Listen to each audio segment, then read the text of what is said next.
আমি সিদ্ধান্ত নিয়েছি জাতির উদ্দেশ্যে ভাষণ দিয়ে আজকেই অর্থাৎ বৃহস্পতিবারই পদত্যাগ করবেন। এই জঞ্জালের দায় আর নিতে চাই না।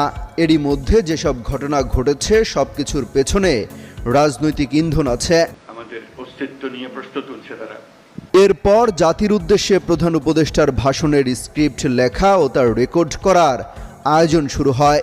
তবে শেষ পর্যন্ত দু একজন সিনিয়র উপদেষ্টা আরও দু একদিন দেখার অনুরোধ করেন। আগামী শনিবার উপদেষ্টা পরিষদের একটি বৈঠক হওয়ার বিষয়ে আলোচনা রয়েছে। এছাড়া এনসিপির আহ্বায়ক নাহিদ ইসলাম প্রধান উপদেষ্টার সঙ্গে সাক্ষাৎ করেছেন। এ সময় তিনি প্রধান উপদেষ্টাকে পদত্যাগের মতো সিদ্ধান্ত না নেয়ার অনুরোধ জানান। উদ্ভূত পরিস্থিতিতে জামায়াতে ইসলামীর আমির ডক্টর শফিকুর রহমান সর্বদলীয় বৈঠক ডাকার জন্য প্রধান উপদেষ্টার প্রতি আহ্বান জানিয়েছেন।